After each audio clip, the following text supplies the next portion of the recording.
Muy buenas tardes. Vamos tomando asiento. ¿Qué tal estáis? Bien.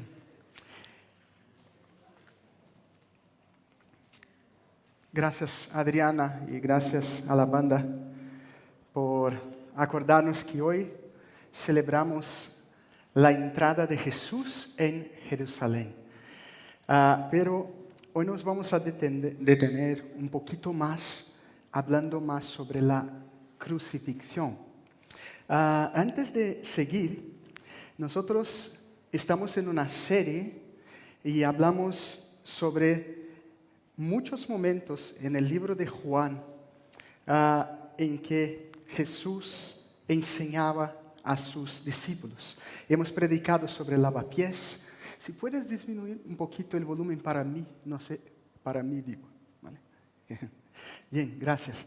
Hemos predicado sobre el lavapiés, el servicio. Raúl nos guió en esta predicación. Hemos predicado sobre el amor incondicional de Dios con Lola, sobre la paz y el gozo que Jesús promete a los que le siguen con Lili, y la última predicación, Elder nos guió en la oración de Jesús en el jardín. Y hoy quisiera que pudiéramos abrir nuestras, no sé si está con tu Biblia, o mejor, creo que vamos a proyectar, ¿no? El Evangelio de Juan, capítulo de número 18. Para aquellos que no me conocen, me llamo Gonzalo, soy parte del equipo pastoral aquí de la iglesia, ¿vale? Y Juan capítulo 18, el Evangelio de Juan, uno de los biógrafos de Jesús, versículo 18. Vamos a leer a partir del versículo 1. Está. Que dice así: Cuando Jesús terminó de orar, salió con sus discípulos y cruzó el arroyo de Cedrón. Al otro lado había un huerto en el que entró con sus discípulos. También Judas, el que lo traicionaba, conocía aquel lugar, porque muchas veces Jesús se había reunido allí con sus discípulos. Así que Judas llegó al huerto a la cabeza de un destacamento de soldados y guardias de los jefes de los sacerdotes y de los fariseos. Llevaban antorchas, lámparas y armas. Jesús, que sabía todo lo que le iba a suceder, les salió al encuentro. ¿A quién buscáis?, les preguntó. A Jesús de Nazaret, contestaron. Yo soy. Judas, el traidor, estaba con ellos. Cuando Jesús les dijo, yo soy, dieron un paso atrás y se desplomaron. Antes de seguir, quisiera solo matizar algunas cosas aquí en este texto. Primero, que vemos que Jesús no es pillado de sorpresa en ningún momento. Vemos que la palabra nos dice que Jesús sabía lo que iba a pasar. Él se estaba preparando para este momento. O sea, la muerte, la crucifixión de Jesús no ha sido una sorpresa, pero sí algo que ya había sido planificado antes de la fundación del mundo, del universo.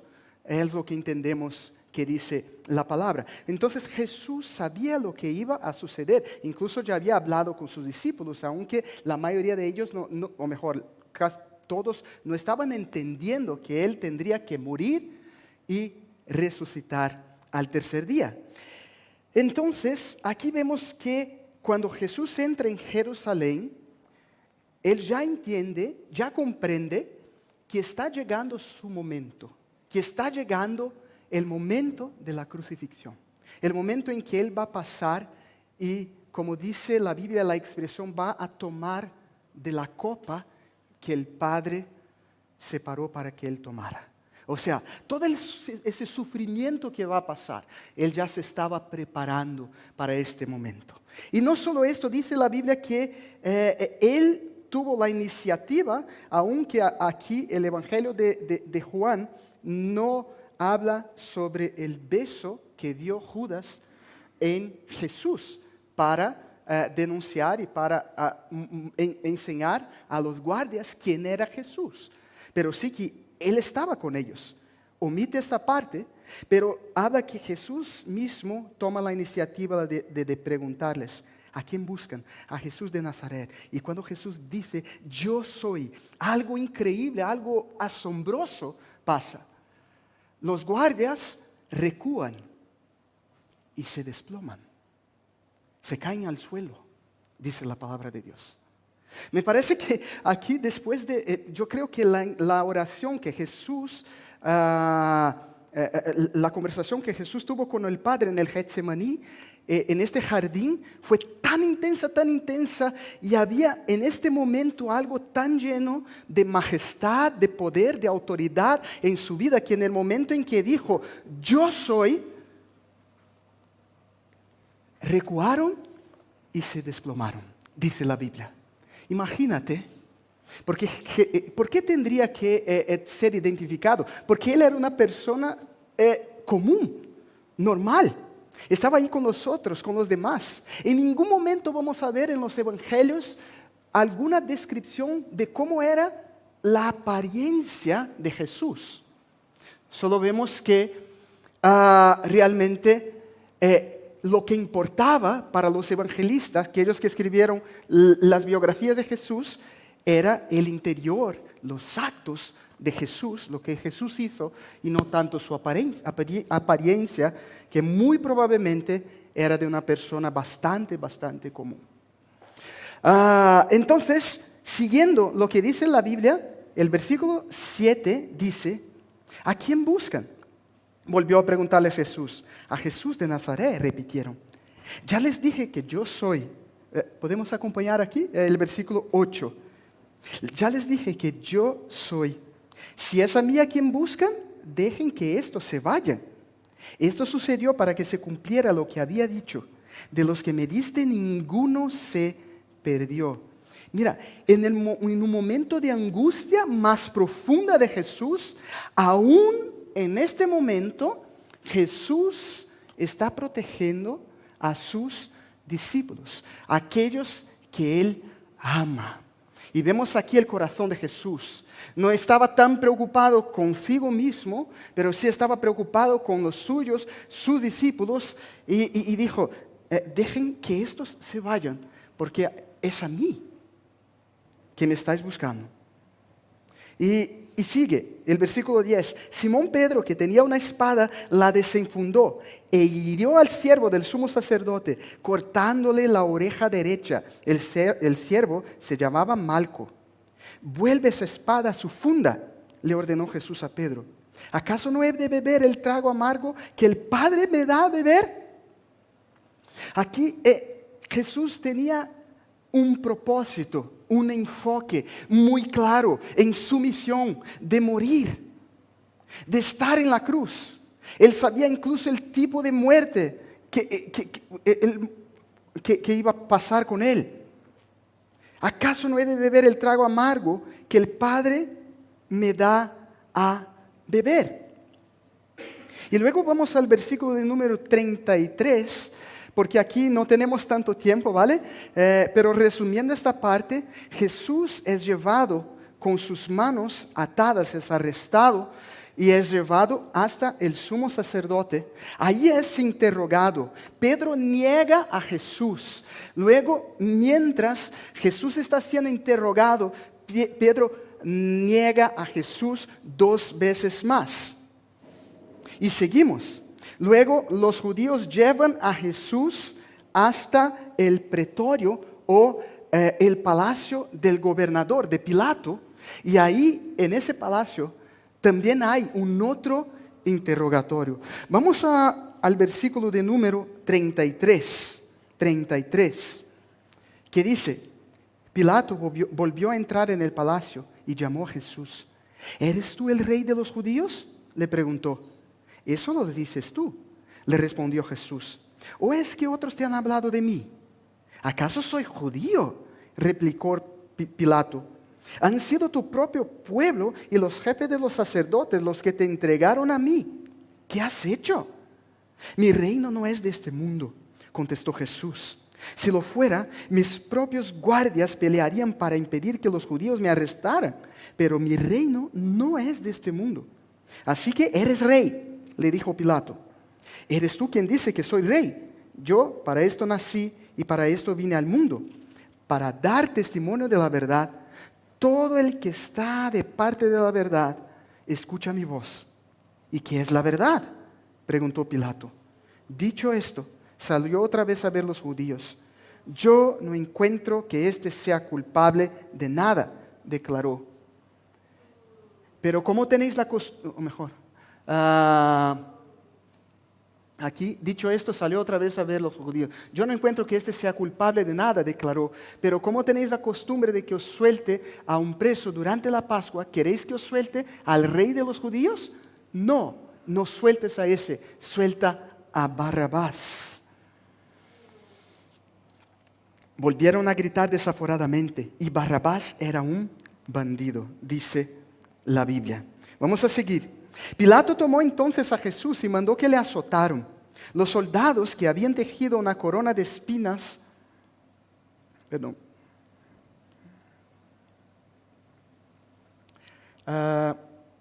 se la pusieron a Jesús en la cabeza y lo vistieron con un manto de color púrpura. ¡Viva el rey de los judíos!, le gritaban, mientras se le acercaban para abofetearlo. Pilato volvió a salir. Aquí lo tenéis, dijo a los judíos. Lo he sacado para que sepáis que no lo encuentro culpable de nada. Cuando salió Jesús, llevaba puestos la corona de espinas y el manto de color púrpura. Aquí tenéis al hombre, les dijo Pilato. Tan pronto como lo vieron, los jefes de los sacerdotes y los guardias gritaron a voz en grito: ¡Crucifícalo! ¡Crucifícalo! Pues lleváoslo y crucificadlo vosotros, replicó Pilato. Por mi parte, no lo encuentro culpable de nada. Nosotros tenemos una ley, y según esa ley debe morir porque se ha hecho pasar por hijo de Dios, insistieron los judíos. Al oír esto, Pilato se atemorizó aún más. Nuevamente tenemos un asombro, ¿no? Nuevamente estamos delante de alguien que escuchó al respecto de Jesús, no encontró en él culpa y escuchó que él decía al respecto de sí mismo que era hijo de Dios. Y en este momento un temor, un miedo, un asombro tomó cuenta del corazón de Pilato. Así que entró de nuevo en el palacio y preguntó a Jesús: ¿de dónde eres tú? Pero Jesús no le contestó nada. ¿Te niegas a hablarme?, le dijo Pilato. ¿No te das cuenta de que tengo poder para ponerte en libertad o para mandar que te crucifiquen? No tendrías ningún poder sobre mí si no se te hubiera dado de arriba, le contestó Jesús. Por eso, el que me puso en tus manos es culpable de un pecado más grande. Desde entonces, Pilato procuraba poner en libertad a Jesús. Pero los judíos gritaban desaforadamente: si dejas en libertad a este hombre, no eres amigo del emperador. Cualquiera que pretende ser rey se hace su enemigo. Al oír esto, Pilato llevó a Jesús hacia afuera y se sentó en el tribunal, en un lugar al que llamaban el empedrado, que en arameo se dice Gabatá. Era el día de la preparación para la Pascua, cerca del mediodía. Aquí tenéis a vuestro rey, dijo Pilato a los judíos. ¡Fuera! ¡Fuera! ¡Crucifícalo!, vociferaron. ¿Acaso voy a crucificar a vuestro rey?, replicó Pilato. No tenemos más rey que el emperador romano, contestaron los jefes de los sacerdotes. Entonces Pilato se lo entregó para que lo crucificaran, y los soldados se lo llevaron. Jesús salió cargando su propia cruz hacia el lugar de la calavera, que en arameo se llama Gólgota. Allí lo crucificaron, y con él a otros dos, uno a cada lado, y Jesús en el medio.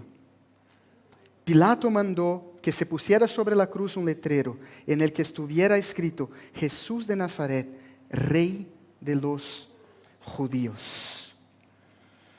Tenemos a alguien aquí, no sé si en algún momento de tu vida hubo algún momento en que has hecho algo que sabías que estaba mal, pero no querías perder a sus amigos o perder la popularidad de otras personas. Sabías que estaba haciendo algo incorrecto, pero temías perder esta popularidad.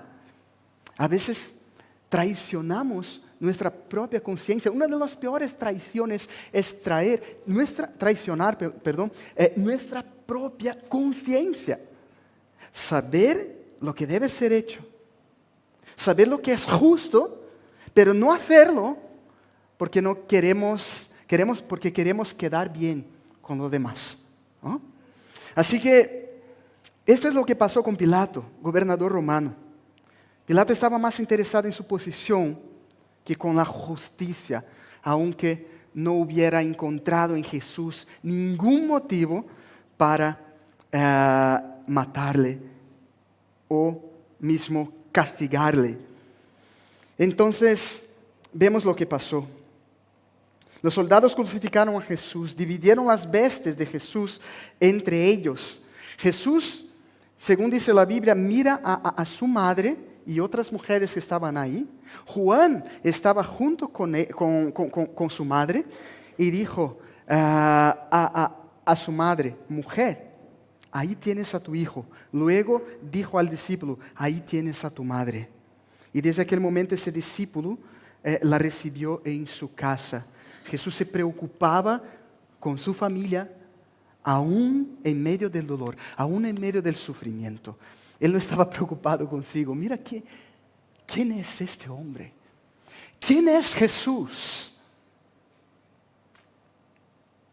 Entonces, seguimos y vemos 3 versículos más, el versículo 28 al 30, o solo el versículo 30. Aquí Jesús tenía sed. Las personas que estaban ahí tenían una vasija llena de vinagre, empaparon una esponja en el vinagre, pusieron con una caña y se le acercaron a la boca, y al probar Jesús el vinagre dijo: todo se ha cumplido. Consumado es, dice la Biblia. Aquí me gustaría que nos detuviéramos con un poco más de tiempo. La palabra griega aquí es la palabra griega tetelestai, la cual significa consumado es. Es interesante porque fue usada en la antigüedad de diferentes maneras. En la época de Cristo fueron encontrados recibos de impuestos en que estaba escrito esta palabra, que quiere decir: está pagado. Está pagado. Era usada también cuando un siervo completaba una tarea encomendada por su amo, por ejemplo. Al igual, cuando un artista terminaba un cuadro, también decía lo mismo: consumado es, he terminado, ¿no? Tetelestai. Y esta palabra está en un tiempo verbal muy interesante que muchas veces no tiene en otros idiomas, que es un tiempo que habla que todo lo que hizo ahí tiene efecto por toda la eternidad. Los efectos de esta palabra perduran por toda la eternidad, dice o lo que dijo Jesús. Jesús también aquí está pagando por el pecado de todos los hombres, porque ese término también era usado cuando se presentaba un cordero de 1 año de edad para sacrificio y se ofrecía la ofrenda. El sumo sacerdote tenía que inspeccionar el cordero antes de ofrecerlo, y si el cordero era perfecto, sin mancha, entonces el sacerdote, habiéndolo inspeccionado, decía: tetelestai, está terminado. Todo se ha cumplido. Jesús también estaba pagando por los pecados de los hombres. Y aquí va un punto bastante importante. Jesús murió en la cruz. Y tal vez tú ya has escuchado esto muchas y muchas veces, pero a veces, y me gusta siempre recordar lo que está en el Salmo 51 de David, cuando dice: Señor, devuélveme la alegría de la salvación. ¿Estás alegre? ¿Estás feliz porque tienes la salvación en Jesús? O todavía, tal vez, quizás sea la primera vez que estés escuchando al respecto de esto. Considera lo que estamos hablando. Él completó todo lo que necesitaba hacer, cumplió la ley hasta el final. Él estaba listo para morir y 3 días después resucitar. Y la cruz fue también el fin de algo y el comienzo de otro tiempo. El fin del tiempo en que ellos tenían que obedecer la ley y de alguna manera comprendían que esta obediencia era lo que les salvaba de alguna manera. Y luego empieza el tiempo de la gracia de Dios, que es el tiempo en que nuestra fe en la obra de Jesús en la cruz nos da la salvación. Pero ¿por qué Jesús tuvo que morir? Muchas veces, si tú no has preguntado, probablemente ya escuchó a alguien. Pero ¿por qué Jesús tuvo que morir? ¿Por qué no hay algún otro camino más fácil de salvación? O quizás una otra pregunta sería, ¿Dios no tenía poder para perdonar nuestros pecados y ya está perdonado, te perdono? Esto sería mucho más fácil. Mira, ¿te arrepientes de tu pecado? Yo te perdono. Sería mucho más fácil, mucho más. Pero tenemos que entender qué es el perdón, porque el perdón no es y no puede ser algo que excluye la justicia. Y aquí es interesante. Por ejemplo, un hombre que mató a un niño y delante del juez están otros testigos por ahí. Está la familia del niño y delante del juez dice, realmente he sido yo maté al niño, pero yo quiero pedir perdón, yo estoy arrepentido. Y el juez, entendiendo a este hombre, dice, vale, si estás arrepentido, entonces no tienes que pagar la pena. Está bien, vale. Mi pregunta es, ¿qué tipo de juez es este? La pregunta tal vez que si estuviéramos ahí, si fuéramos el padre o la madre o los testigos que estaban ahí y que este hombre mató de manera cruel a un niño y tal, y pensando, va a haber justicia, pero de repente piensa, ¿qué tipo de juez es este? ¿Y por qué no pasa así? ¿Por qué Dios no nos perdona simplemente? Porque la verdad es que el perdón es porque alguien pagó el precio en nuestro lugar. No es que no hay justicia. Es que la Biblia dice que pecamos, que nos alejamos de Dios porque quisimos independizarnos de Él, seguir nuestra vida de nuestra propia manera. Hacemos cosas malas, estamos impregnados en nuestro corazón, así como un coche que está desalineado, sus ruedas, siempre vamos a pender para el mal, porque la semilla del mal está en nosotros. Esto nos recuerda la Biblia una y otra vez. Y la Biblia nos dice también que el salario, o sea, el sueldo del pecado es la muerte, que no hay perdón de pecados sin derramamiento de sangre. No es posible el perdón sin derramamiento de sangre, dice la Biblia. Esta es la justicia de Dios. ¿Por qué todo esto? ¿Por qué? Y la respuesta reside en el hecho de que Dios es totalmente santo, moralmente perfecto. Santo en el sentido de estar totalmente apartado del pecado. Santo en el sentido de que si la presencia de Dios se aproxima de mí y de ti y hay alguna sombra de pecado, nosotros seríamos pulverizados por su presencia. Y no porque Él es mal, no, porque su santidad disipa las tinieblas. Disipa todo. Entonces estamos delante de un gran dilema. Y el gran dilema es este, que estamos perdidos. Y entonces tenemos el siguiente dilema, pero Dios nos ama. Por eso la Biblia dice que la vida eterna nos es dada por Dios por medio de su Hijo Jesús. Él nos ama. Por esto el amor de Dios está clamando, perdónalos, perdónalos, perdónalos. Pero la justicia de Dios está diciendo, son culpables, son culpables, son culpables.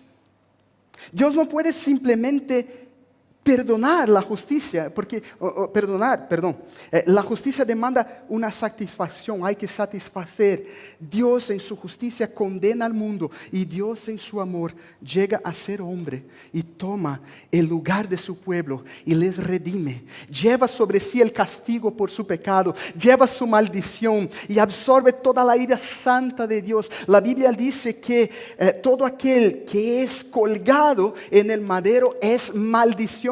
Jesús se hizo maldición por mí y por ti.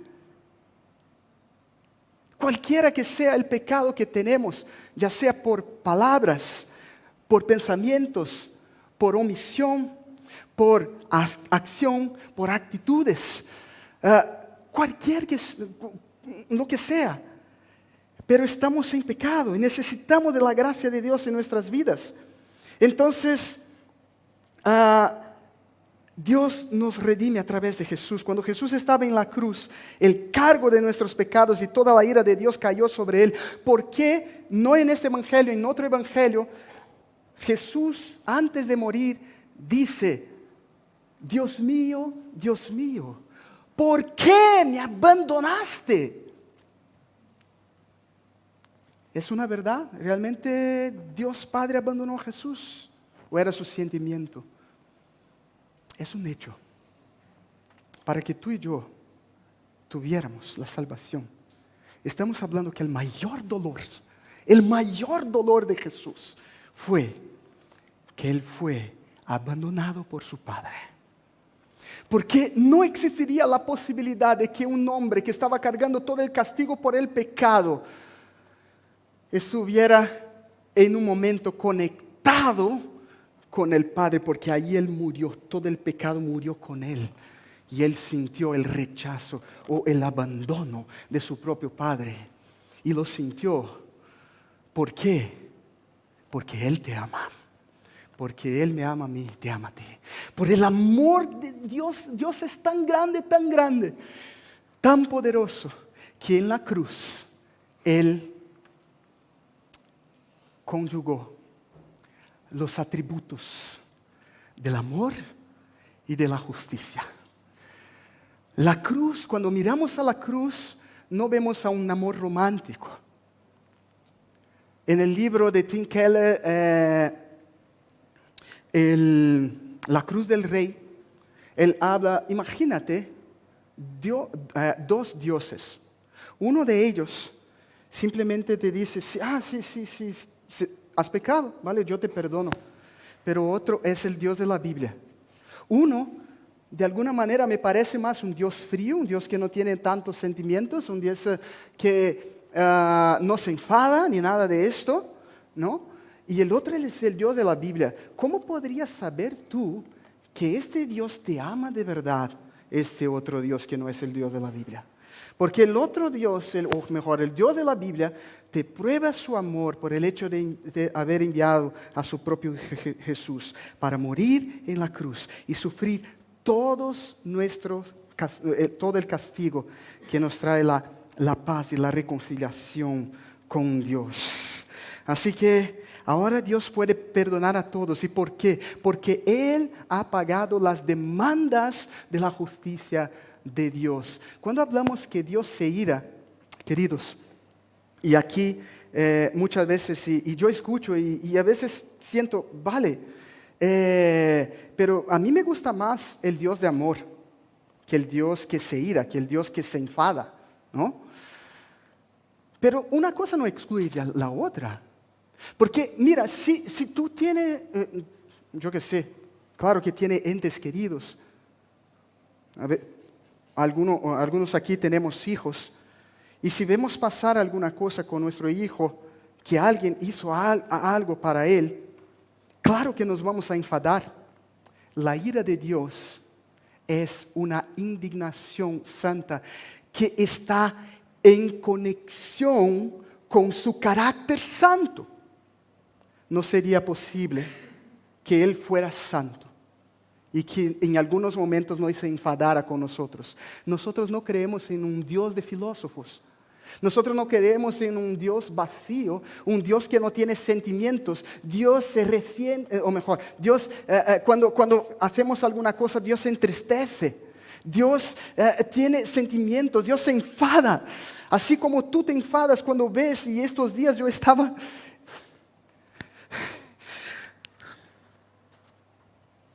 Madre mía. Yo estaba en una sesión de mentoría con uno de los directores de una organización internacional llamada La Voz de los Mártires. Algunos tal vez conocéis. Es muy parecida con Puertas Abiertas, que tiene el objetivo de ayudar a otras personas o a otras iglesias y todos los cristianos que sufren en determinadas partes del mundo. La Voz de los Mártires. Y él dijo, empezó, ya estábamos más o menos en unos 7, 8, ahí en una reunión por videoconferencia. Él ya empezó diciendo, mira, por favor, orad por mí y orad por una mujer que nosotros cuidamos. Y ella se convirtió a Jesús en un país del Oriente, en Irak. Su marido es policía del Estado Islámico. Y este marido, a un año atrás, le dio una, ¿cómo se dice? ¿Paliza? Paliza.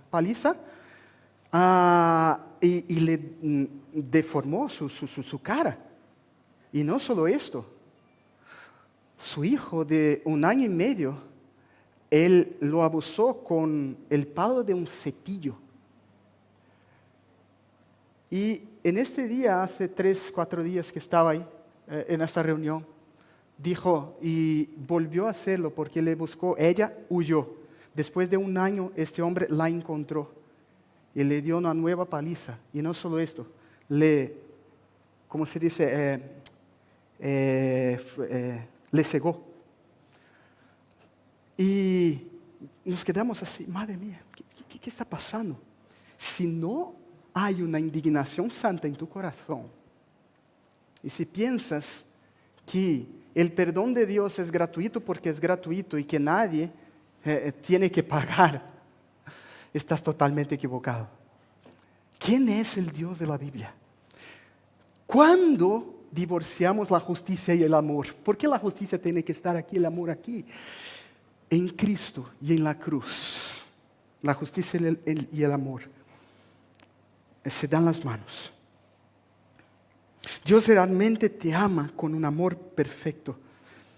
En la cruz nosotros vemos la justicia, el amor, la sabiduría y el poder de Dios. Él se humilló y se hizo hombre para nos dar vida. Juan capítulo 3, versículo 16, probablemente ya conoce memorizado a este versículo. Yo lo tengo, pero en portugués. Porque tanto amó Dios al mundo que dio a su Hijo unigénito, para que todo el que cree en Él no se pierda, sino que tenga vida eterna. Dios se autodonó. En Romanos también dice, en esto conocemos el amor, en que Cristo se entregó por nosotros siendo aún pecadores. Dios se autodonó. Desde el comienzo de su vida, en su encarnación, cuando Él se vació de su gloria, se hizo como un hombre. Hemos cantado semana pasada sobre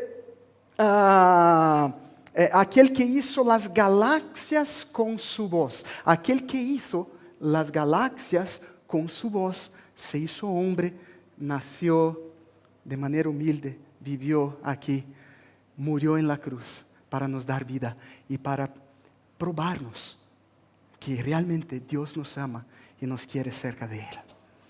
Dios te ama. Asimismo se humilló y fue obediente hasta la muerte y muerte de cruz. Porque Dios nos ama, porque Dios te ama. Él dio hasta la última gota de su sangre por mí y por ti. Él se hizo increíblemente vulnerable cuando estaba aquí. Imagínate la tentación de Jesús, que tenía todo el poder porque era el Hijo de Dios y por lo tanto Dios mismo, 100% hombre y 100% Dios, que podría, cuando uno de los criminales que estaban a su lado, dijo, si eres realmente el Hijo de Dios, baja de la cruz y baja a nosotros también. Había una tentación muy grande, pero mayor era la confianza que Jesús tenía en Dios. La mayor evidencia del amor de Dios es que Dios el Padre tuvo que abandonar a su Hijo en la cruz. Todo esto porque Él es totalmente santo. Y el dolor en el corazón del Padre era grande. El Hijo sufrió este abandono. Todo esto para decir a ti y a mí, yo te amo con amor infinito. Nunca dudes del amor de Dios por ti. Nunca. Porque Él siquiera nos negó a su propio Hijo. En la cruz de Jesús, Dios mostró al mundo que el gesto práctico que más demuestra, confirma y encarna el amor es el sacrificio. En primer lugar, debemos sentirnos amados. Y en segundo lugar, debemos amar como Cristo nos amó. Si podemos encontrar un sinónimo la palabra más parecida con amor, bíblicamente hablando, deberíamos pensar en sacrificio. Y deberíamos pensar si nuestra vida está siendo también un sacrificio, ya que nos amamos cristianos. Si nos estamos donando, si estamos donando nuestra vida. Y si es para morir por Jesús, vamos a morir por Jesús.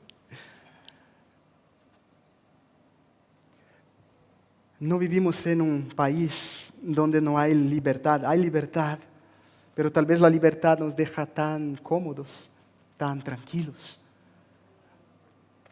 Dios nos ama, nos ama. John Stott, en el libro La Cruz de Cristo, escribió, si estamos buscando una definición de amor, no debemos ir al diccionario, sino al Calvario.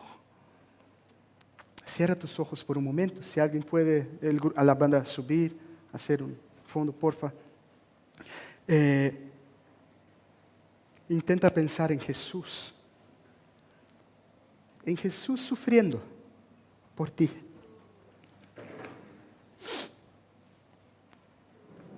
Jesús de Nazaret, varón de dolores, delante de ti, sangrando, con su rostro desfigurado, simplemente diciéndote, he sufrido la cruz porque yo te amo con amor sin fin.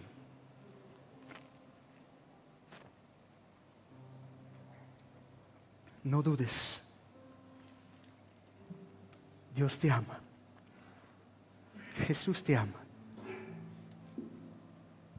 Escúchame, si no entiendes el mensaje de la cruz, nunca vas a lograr entender cuán grande es el amor de Jesús por ti.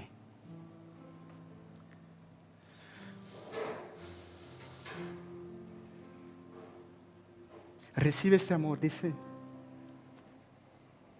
Dile a Dios, Dios, yo recibo este amor de todo mi corazón. Yo recibo este amor.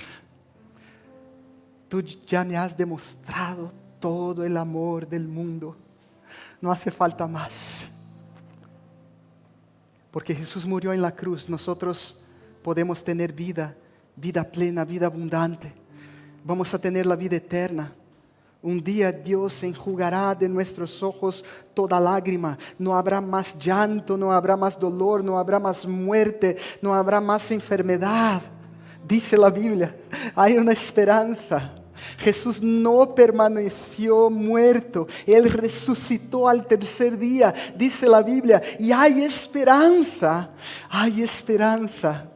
Pero recuerda, para que tuviéramos la salvación, Jesús pagó un alto precio, el precio más alto que alguien pudiera pagar.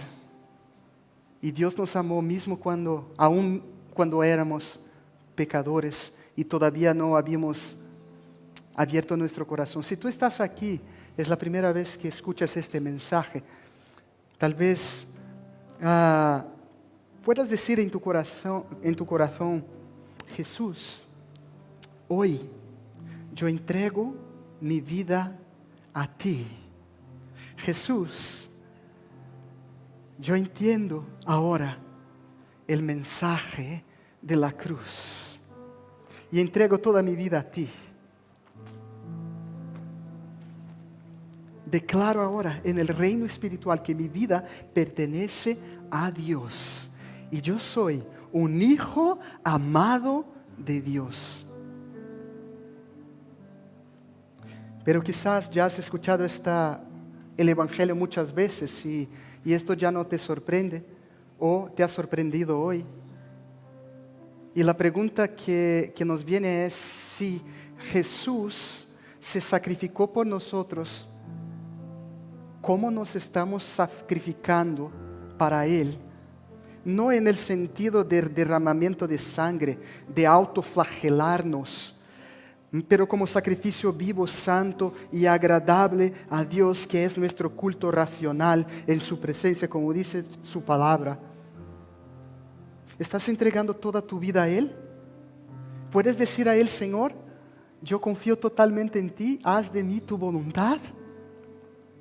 Yo quiero sacrificarme, así como tú te has sacrificado por mí. Quiero vivir mi vida para ti. Ya no vivo solo yo, pero Cristo vive en mí, en mi vida. Que yo pueda menguar para que tú aparezcas, Jesús. Que Jesús sea glorificado en tu vida. Jesús, queremos que tú seas glorificado en nuestras vidas, en este lugar, en esta iglesia, en todos los momentos, Dios. Queremos que el nombre de Jesús esté en lo más alto, Dios. Y que realmente podamos rendir nuestras vidas en tu altar y decirte, Dios, haz de nosotros y en nosotros tu voluntad. Ayúdanos, Señor, ayúdame, Señor, a tener este privilegio de participar de tu gracia, de tu amor, de tu verdad. Ayúdanos, oh Dios. Padre, a veces pecamos una y otra vez, Señor. ¿Cómo es difícil, Dios, mirar en tu rostro con sangre, desfigurado? Pero podemos mirar a tu rostro y pedirte, Señor, perdón, porque una vez más pequé contra ti. Arrojé una piedra en tu rostro, escupí en ti. Señor, ayúdanos, Señor, a vivir una vida de santidad, una vida que te agrada, para que el mundo crea que Jesús ha sido enviado por el Dios Padre para nos salvar. Gracias te damos, Jesús. Vamos a cantar. Gracias te doy, Jesús. Vamos a cantar una canción en respuesta a esta palabra.